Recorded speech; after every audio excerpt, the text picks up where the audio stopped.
Welcome back, everybody, to Behind the Songs, the Grammy Museum Experience Prudential Center's online chat series. Here's where we chat with artists, songwriters, and producers, focusing on the art and craft behind some of our favorite songs.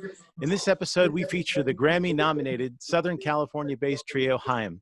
Their new album, Women in Music Part 3, is out now everywhere where music is to be consumed. Alana, Danielle, and Esty, welcome to the program. It's so good to have you all here. Hi, happy to be here.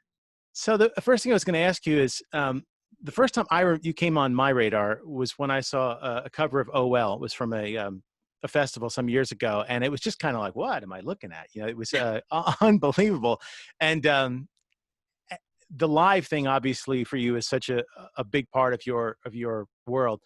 What is this like now? Not being able to be on the road, not being able to kind of tour and support the new music. How has it changed things for you, and kind of what do you miss about the road? Everything About the road. I mean, yeah, me and my sisters I feel like all musicians are kind of used to this. You make a record, you tour, you come home, you make a record, you tour. And we've been kind of on this routine for, years now. And to now have a record and not be able to tour, it's a bummer. Heartbreaking. We considered ourselves a live band before a recording band. We couldn't figure out how to record at all. We just played every venue in LA over 4 million times, and then finally we were like, we should probably figure out how to record our music. And then we ended up getting signed. But yeah, like when we first started out, it was very much just like we just wanted to play any gig we could play in LA. We played every venue a billion times. All with usually first of 3, but yeah, that's how we really, I feel like, started to gel as a band, was playing just anywhere we could. So it is a little extensive. Yeah. And the even 3 people that would listen. Yeah, our parents and the bartender. When you're working on an album, how much are you thinking about the live show? Meaning this one's going to be great, this is the one the fans are going to kind of be into, or structuring your arrangements, or do you is it always an afterthought of how you're going to put the live show together? Do you wait and see how the music turns out? I think it works simultaneously. I feel like with this record especially, we really wanted to make sure that the songs were going to sound incredible live, because we really, again, we want to be on the road so badly, and it's actually a bummer because we really did make this record being like, this is going to be amazing live. I can't wait to play these songs live. But yeah, we're always thinking about our live show. That's always in the forefront of our minds. We could talk about playing live for forever. That's really where I feel like we get our joy out, is, playing live. We obviously love recording, and we love, the craft of writing songs and producing, but I think we have I definitely have the most fun. Well, that's what I was going to ask you, is if, it's kind of like you only get one, either you're going to write songs and be in the studio, or you're going to be out and doing live shows. If you had to pick for each of you, what would you say? We might be pretty divided. Yeah. Yeah, I love the road. Tough one. I'm 50-50. We're always a seesaw. I feel like Danielle loves recording and the process of producing records and recording. I love recording and I love songwriting. I think, that's songwriting for me is such a amazing experience. And I feel whenever I finish a song, it's that there's nothing that compares to that feeling, I think. When you feel like you've written a good song, yeah. When you write a bad song, it's just kind of that happened. Yeah. Do you always know though? When is that moment? When you're writing it, you think it's you otherwise you probably wouldn't be writing it, right? But at what point do you figure out that it's better than some others or not better than others? I feel like whenever we do a demo and we kind of have it, when I have it on my phone, if I keep coming back to it, that's a good sign. When I'm don't forget about it, that's probably not a good sign. But it's weird. We've also written, a big part of our writing process is just getting together and trying to put down a part, and not necessarily sitting down and trying to write a full song. It's just, let's get together and let's write a verse. No pressure, just write something. And I think you know, we have so many little, you know, parts on my phone, on my voice notes of like, oh, with this verse, I forgot about that. Sometimes that's the best thing, is when you actually forget about a little part and you're like, wait, this would work really good with this chorus I just wrote today. It's a puzzle piece. It's like a Mr. Potato Head. It's like this verse with this chorus, or, you know. Well, I do enjoy going back to Danielle and Alana, like on text, and texting them old demos from songs we've never released, and just to see what their reaction is. Like a lot of it is like one from like 2010. How do we feel about this now? Right. But it is true. It's like, wasn't there a Tom Petty song that like he did with Mudcrutch and then ended up doing it with the Heartbreakers? That's like one, isn't it? Don't Do Me Like That. I believe that's right. Yep. Right. And that, yeah. And I was going to ask you, do you resurrect? Do you find yourselves resurrecting those things? Maybe that's why I do it. Speaking of the album, the new album out, it's fantastic. You know, and I was noticing recently, I was driving somewhere and I heard a Foreigner record come on, you know, the band Foreigner, and I was thinking how, boy, you could almost like smell the ashtrays and the beer that's in the room. It has such a, you know, like you're in the tracking room with them, and a lot of music today you don't hear that, you don't get that feel as much. But with this one, I actually felt it a little bit more. Like it does have a little bit more of that kind of, you know, in your face quality. Was that something that you were consciously aware of when you were doing it, or is it just kind of came out in the process? How'd that work? I mean, you know, we do a lot of our basic tracking at the studio in LA called Vox, and it's an amazing room. It's really just, there's a couple of isolation kind of rooms, but we do a lot of it just in the main room, and we do drums in it. I wish I could show a picture. It's just this big room with linoleum floors, and it's just this kind of big live, there's a lot of natural reverb in the room, and we just really wanted everyone to hear the air in the room. We wanted there to be a lot of air in the recordings, and especially in the drums. I think once we get, you know, we're all drummers. We all grew up playing drums. Our dad's a drummer. Growing up, we had a drum set in our living room that we would all just bang on, and also a lot of different kinds of drums, like timbales. Like we were just always playing drums. So I think once we get the drums right on a song, that's when we know we're kind of on the right path. But it has taken a minute to figure out. It did take a minute to kind of figure out what those were going to sound like. But we kind of settled on this kind of really roomy drum sound for a lot of the songs on the album. Well, and the first song I was going to ask you about from the album is Los Angeles. Yeah. Right off the bat. So what can you tell us about it? I mean, it's where you're all from. What is kind of the story behind it, and how it came to be that you put it together? Speaking of drums, I mean, that drum sound, there's like this amazing piccolo snare that Ariel got, and it's this really high-pitched piccolo snare. We just kind of let it ring out, and that just speaking on the drums, that I remember hearing like, that's really exciting, that sounds great, this kind of like high-pitched thing. But yeah, the song, I mean, we started that song in a little room in Burbank that I was using as a studio for I think a month, and we decided to go into that room and just, again, try to write a part every day for a little over a month. And that was one of the first songs that kind of just appeared. And it sounded a little different. It was just, you know, an acoustic guitar, and I programmed a little drum thing. And, but once we took it to Rostam and Ariel, that was one of the songs out of the pot that they really responded to. And I think the next thing that we recorded was the drums. And then Rostam knew this amazing sax player, Henry Solomon, and he worked with Henry, and we came up with this kind of cool sax part, and it kind of just flourished from there. And of course, it has the great line, "New York is cold. I tried the winter there once. Nope." Nope. Which we do understand, being from the East Coast, we do understand what that's like. Yeah, I mean, we grew up, you know, in Los Angeles. We grew up in the Valley. We grew up in the San Fernando Valley, and we've always just had such pride in our city. Even though I feel like a lot of people that maybe aren't from Los Angeles don't really share that sentiment, you know. But we really grew up, you know, almost it felt like we were defending our city to the rest of the world. And I feel like in the last couple of years, there's been this mass exodus to LA, and it's kind of almost like, finally, like people, and you know, people are saying, oh yeah, LA's cool now. Like, I love LA. And it's kind of like, we told you, we always knew that.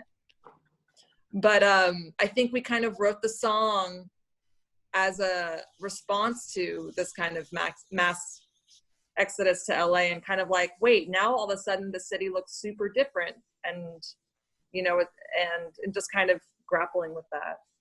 You said you were writing the song in parts. So I was curious about that. What is your process? So it's not someone's generally bringing in like, hey, here's my completed song and everybody's figuring out their parts. It's lyrically and musically always kind of digging in together. Yeah. Well, that's it. That's Sorry. Together. No, sorry. Yeah. Well, usually, No, I mean, no, we talk about, I'm sorry. We were all waiting to see who was going to. I know. Yeah. My bad. I thought about that. I should have pointed to somebody. It's a sister thing. No, I think the thing is our writing process is so, I mean, working with family, it's, people are always like, how could you know, write, like work with your family, write songs with your family. And really, I've like kind of come to the conclusion that it really does seem like when we're writing, we're not family, we're more just like friends. And usually it comes with, there was this very special month, as Danielle said, where we went in every day to this magical room. We call it a magical room in Burbank. And it's not magical at all. At all. I mean, Ariel will probably be mad that I said that because it was his old studio. We wrote, excuse me, we wrote the bulk of Days Are Gone in this room. And it's literally just like a concrete room with no windows, no vibe at all. But it really, the muse comes down in this room. I always also get scared of talking about it because other people have also worked in the room and they've also kind of said the same thing, like, that room, what's going on in that room? Don't give it away. Really, I know. have no idea what goes on in that room, the energy that's in that room, but it really is a super inspiring room with no vibe. But No windows, no vibe. no one does have vibe. And really, I think what helped us songwriting the most is, as we said, we write in parts. And I think it's knowing the time to just walk away, because there's also 10 o'clock is like, which I think the thing that really helped us the most is knowing when to walk away when you feel like everything is awful that you wrote that day. I feel like at 10 o'clock is when we want to throw everything out and burn everything written that day. Like every time, and there is no clock in that room. Again, no vibe. So like the second that we're like, wait, is this good? We always like look at our phones and be like, oh, it's 10 o'clock. Nope, don't delete it. Don't delete it. Walk away. Don't delete it. It's fine. Let's come back tomorrow. So that was really just that really does. There's rules that we've learned at this point. Like, yeah, I wish I could be one of those people who can work all night. I just can't. 10 o'clock comes around and everything starts to sound too slow and like, or something like everything it just morphs into something where like, wait, what's going on? This is bad. I don't know what happens, but. Do you start early or are you know? We try to start, I think I'm more of like an early Afternoon. person. Yeah. Afternoon. Oh, okay. Late mornings. I know. I really wish that I could work past 10 o'clock. That's the thing that's such a bummer. It's like, I really wish that I could work all night, all day, all night. But then I feel like nothing would ever get done. We would just keep deleting everything that we would ever work on. Yeah. Right. The second song that I was thinking about was The Steps, which of course is, you had the video for, it's out now. What was the origination of that? Also very personal feeling to it, which a lot of the album seems to have a lot of that as well. But what was kind of the genesis of that? That song was like that was like a kind of like a random night. Rostam and I were messing around and he started playing this like that riff and I was like, wait, that's good. And he was like, really? He was just like messing around and I was like, no, that's good. And we put some like scratch vocals, didn't think about it, put it away in the computer, forgot about it. And then one night, like a couple months later, we were all in the studio and I think it was like once you and Ariel like found some Ariel, demo. I think Rostam was on the computer going through all the songs that were kind of on the cutting room floor. we weren't working on. And there were a lot, believe me. We wrote a lot for this record that didn't make it. But me and Ariel were listening, and I think Rawson kind of like quickly skipped over that song, and we were both like, wait, what was that?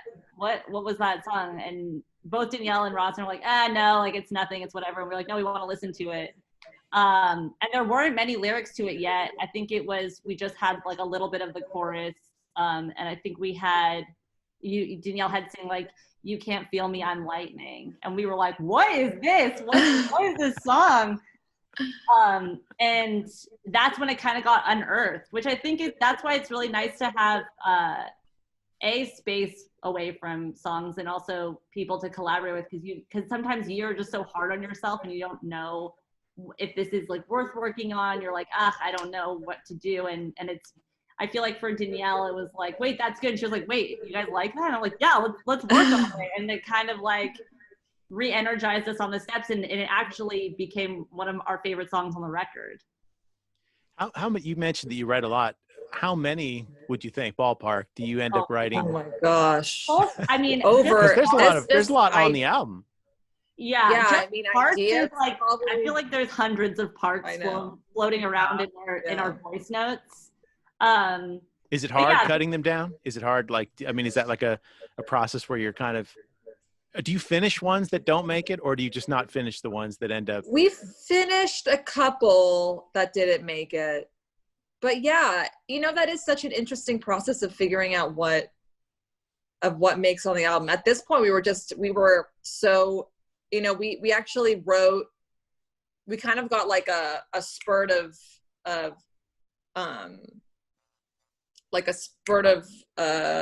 I can't remember. Inspiration. Sorry. Thanks, Esty. Sister telepathy. There we go.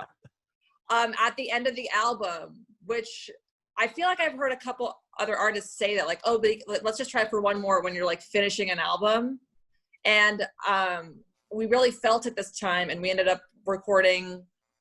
We ended up starting and finishing a song like a week before we turned in the mixes for the album, which was a song called "I've Been Down." So yeah, it's all different, but maybe we should dig into our. I know, I'm a little worried. My favorite pastime. It's my favorite thing to do. We'll wait a couple months and then I'll unearth some of my favorite demos. I'm already thinking of one. You could just put out another EP of those, like the lost tracks that didn't make it. A lot of times in old bands, they had multiple lead singers. Nowadays, it doesn't often feel like that. It's like the lead singer and then, the guys that play the instruments. What's great about your band is that you guys are all singing and have very individual personalities. Like, it's easy to know who each of you are. You used to listen to the Beatles records. You knew if it was a John song, if he was singing, or if it was a Paul song. Do we always know with you guys who's writing the lines? If you're singing it, is it that kind of thing, or is it really throwing everything into the pot? And to me, I know, obviously, because I'm like, it's so obvious to, I feel like, us who, I mean, it's our stories, but I don't know. I think, well, hallelujah, it is each individually our stories. Right. We're singing our own stories. Totally. Sorry, as you go. No, I was gonna say, but like, it's a big. I think that a lot. I talk about this with my therapist all the time. She basically is like, when we were writing this record, I think collectively each of us was kind of going through different bouts of depression for different reasons. And, one of us would bring up something while we were writing that was painful or difficult to talk about. And I think the other two sisters ended up joining that person in their heartbreak or their depression. And it's like, there's like a clinical term for it that my therapist says that I can't remember or I'll butcher. But there's like a thing that happens when you're so close to people that they end up joining you in that feeling. It's transference or something. It's some very smart word that I'm not going to butcher. But apparently I'm not smart enough to. It could be that, honestly. No, but I know you're saying that. Yes. But I think that in when we are writing songs in the band, different lines, I think, the spaghetti that sticks on the wall, if you will, the ones that stick, aren't necessarily from one person. Sometimes it's two people that are like, yeah, let's do that, or you know what I mean? Like Right.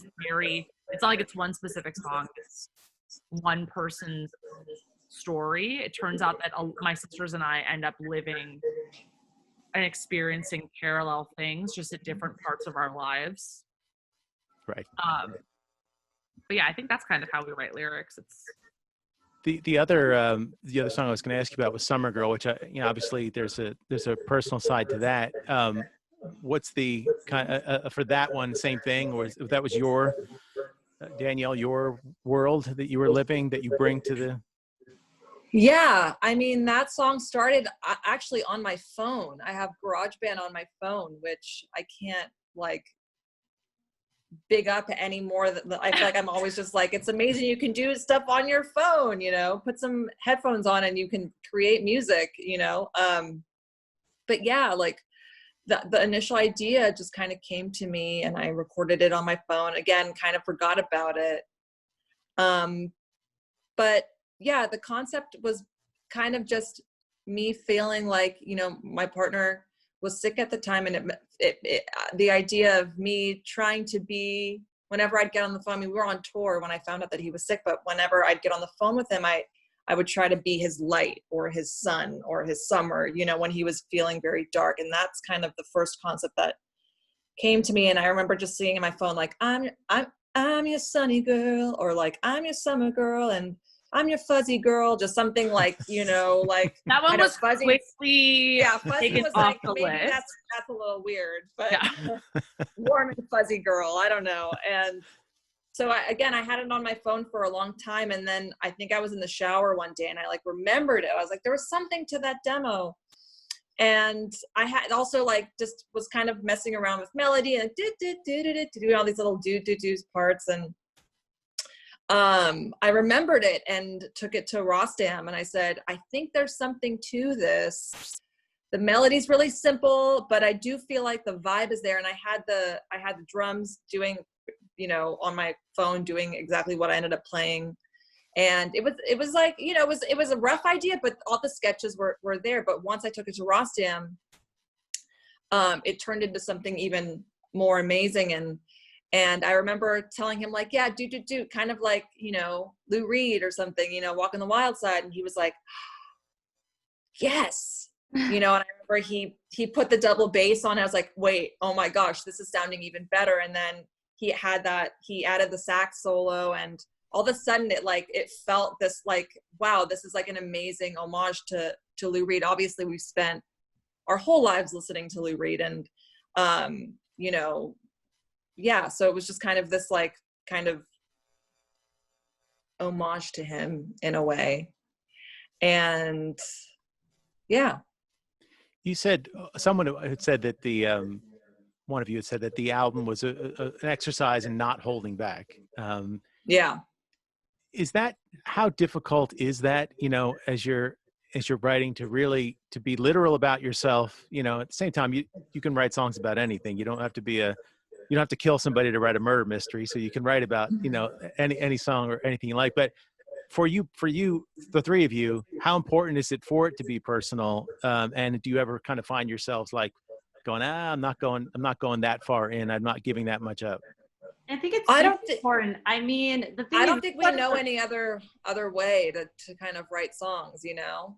Right. And it's also our third record. I mean, we're the most confident that we've ever been as songwriters. I think it comes with confidence and being able to just let go. I mean, we've always written from personal experience, but I think especially with this record, I mean, even thinking about Days Are Gone, I mean, when we were making Days Are Gone, I think I was like 19 or 20. And now being someone that's 28 years old, I mean, a lot of things happen in those years. And I think it really just comes with confidence and being able to just be like, I'm ready to talk about these things and let's just go for it. When did you know, for each of you, when did you know that songwriting was a release, you know, or was cathartic in the sense that you could get a lot of the feelings that you had out? Like, kind of what ages are you when you start to play with that and figure it out? I think really early on. I mean, we were all writing songs you know, again, not good songs that will never see the light of day, when we were, you know, teenagers. I think I probably wrote like my first song when I was like 5, and I was like, I don't want to clean my room. I don't want to clean my room. It's a hit. It's a hit. You can wait. Did it pass the whistle test? There you go. There it is. I wrote a lot of really bad emo poetry in middle school. So, and I think that writing songs about like feeling inadequate, I think was kind of my release. I think as a 13-year-old and never feeling good enough, and you know, just wanting a boy to kiss me and having that, like pining for that at 13. I think there's like pages and pages and pages of really, really awful, overdramatic songs and poems that I had written on that subject. Well, I was going to ask you, do you, because this, I know this was me as a kid, and I've asked other people who are songwriters now too, that when you were young, did you like obsess over breakup songs before you even like knew what a breakup was or anything? But somehow you intuitively knew that sad songs and things were. Oh yeah. I mean, yeah. I'd be like, I'm so excited to fall in love and have my heart broken. I'm so stoked. Probably after the first time I got my heart broken, I was like, no, actually everyone was right about this. This sucks. This really does suck. But I do remember hearing Queen's Somebody to Love. And that hit hard. Hit me hard, but I also was like, if that was like the thing that I think would probably have meant more to me is like, I want somebody to love me. Does that make sense? Like, I don't want somebody to love. I want someone to actually think I'm cool. Do you know what I mean? Like, how does one write a song like that? I still think of that question. I mean, I know. It's still very, you know. Find me somebody to think I'm cool. You should rewrite that. Just do the answer song. I do remember hearing that when I was a kid and I think I was probably like 8 and just being like, yeah, find me some, like, talk about like literally like love is a battlefield. Clearly, like that is a battle song. But yeah. That's a good one. Going back into the catalog a little bit, I was going to ask you about The Wire, which of course, very popular. One thing I was going to ask you, you guys sometimes get compared to bands, which I think is kind of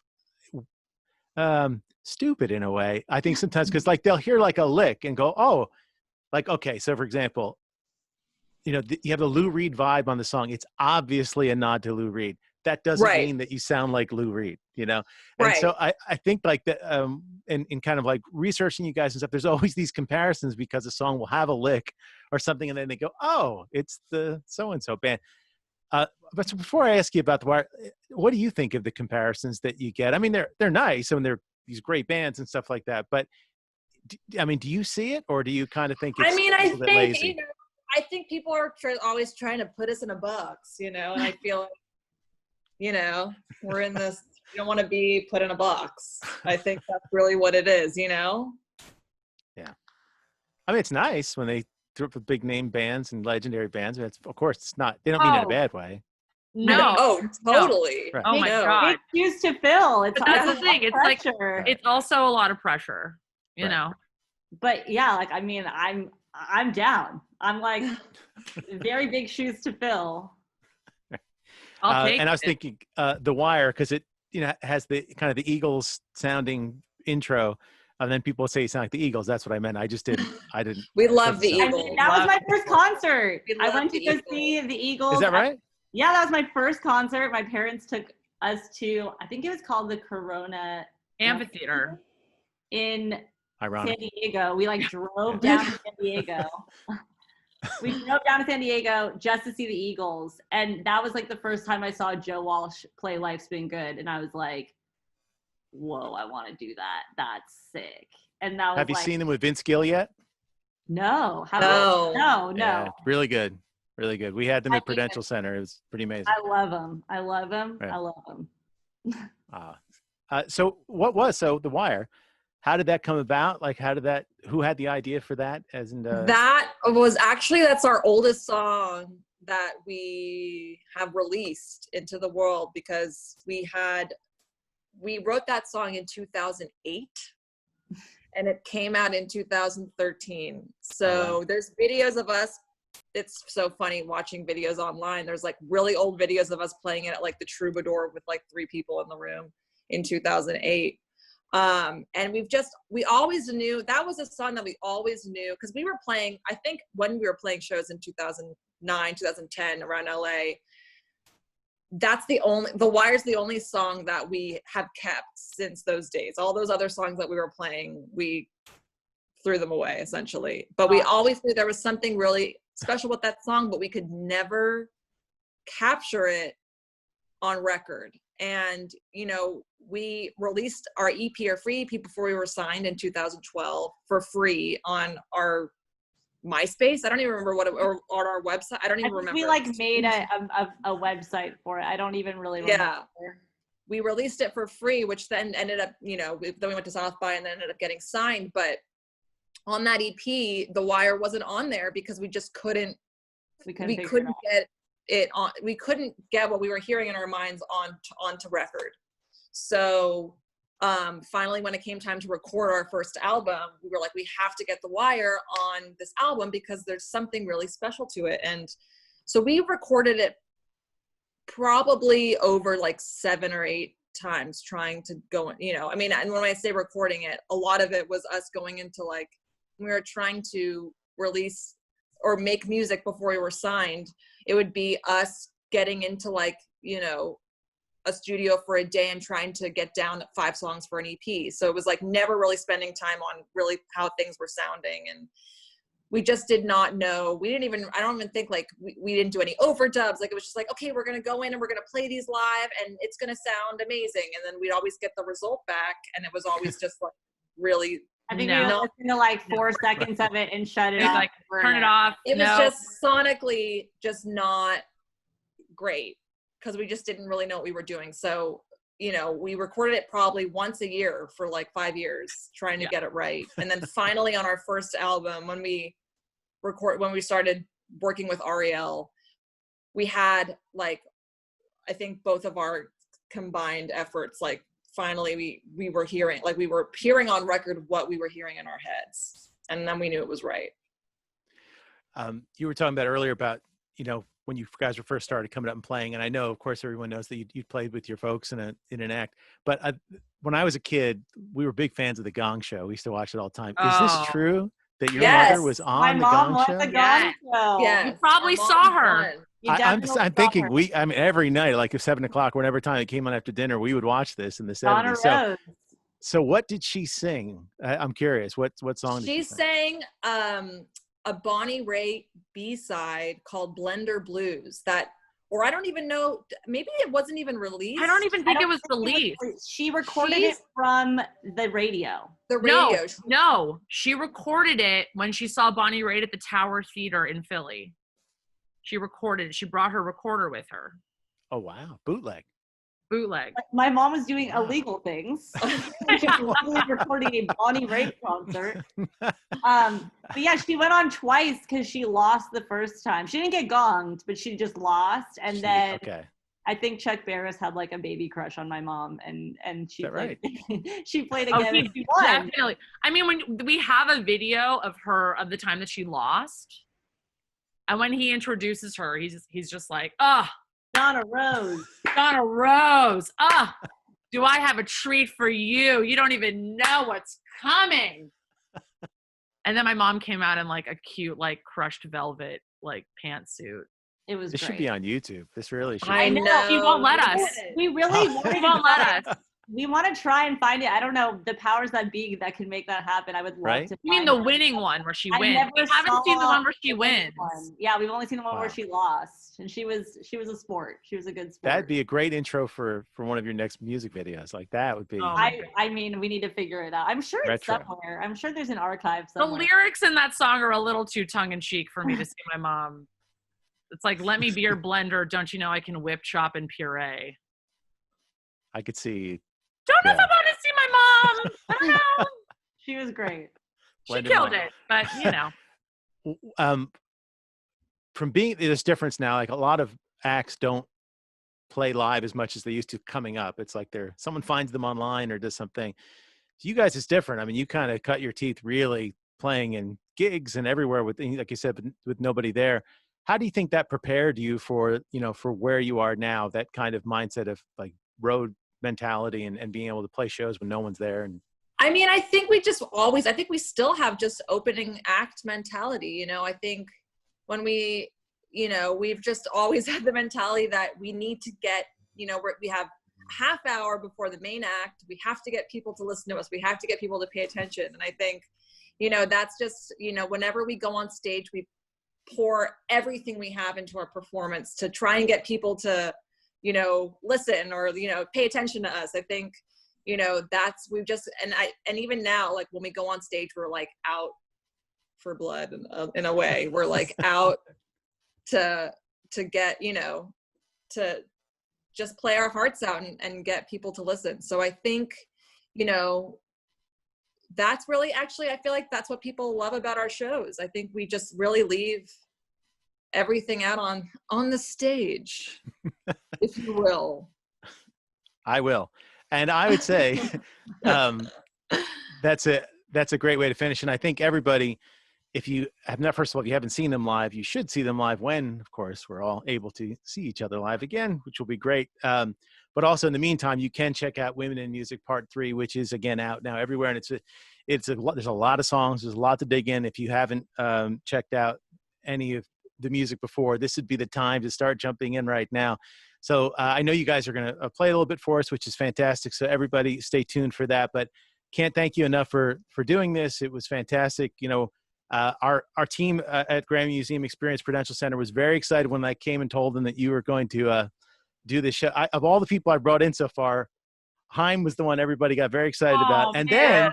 Cool. then my wife got really excited. And I was like, my coolness factor has just gone up like about 3 notches from getting to talk with you guys. So Cool. we appreciate it. Thank you. Thank you for taking the Thank time to talk to us. We finally Of found course. somebody that thinks we're cool. I know. I was going to tell you, all you had to do is that become rock thinks stars. I'm cool. Found somebody who thinks I'm cool. There you go. That's the song that I should have written. Well, you have. Thank you so much for doing this. You. We appreciate it. Thank Continue. you. Good luck. The album's great. Everybody Thank stay tuned. you. That's HAIM. I'm your host, Mark Conklin, encouraging everyone to make music and make a difference. And we'll see you again soon. Bye.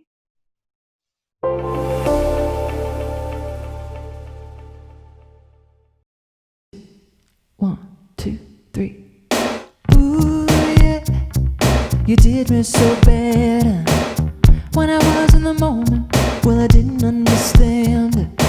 Ooh, yeah, you did me so harsh. Left me low with my high heels in the parking lot. Always thought I'd see it coming, but I don't. Gotta leave the engine running in the front seat in my mama's winter coat. I don't wanna give up on you. I don't wanna have to. But we both had nights waking up in strangers' beds. But I don't wanna give up it. Ooh yeah, still early days. Don't know what I mean to you. I don't know what to say. Ooh yeah, don't walk away. Don't look at me like that, 'cause my mind's about to change. Can't believe that I'm nervous. Face to face, all the problems on the surface. Is it worth this? I don't think it's too late. I don't wanna give up on you. I don't wanna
every time I think that I've been taking the steps, you end up mad at me for making a mess. I can't understand why you don't understand me, baby. And every day I wake up and make money for myself, and though we share a bed, you know that I don't need your help. Do you understand? You don't understand me, baby.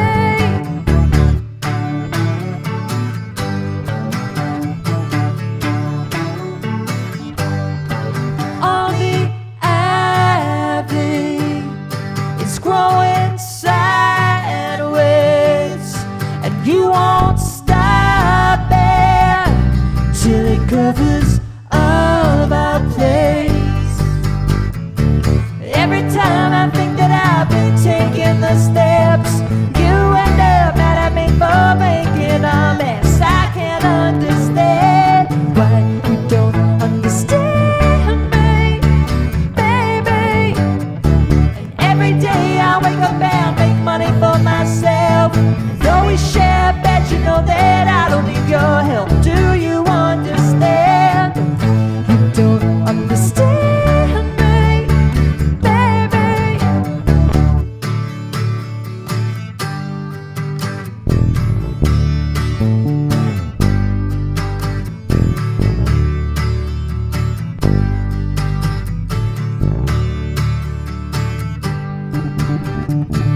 If I go right and you go left, hey, I know we'll meet up again.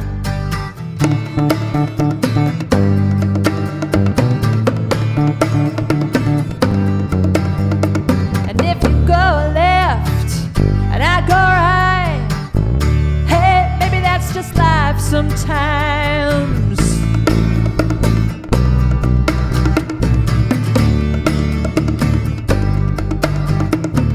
Every time I think that I've been taking the steps, you end up mad at me for making a mess. I can't understand why you don't understand me, baby. And every day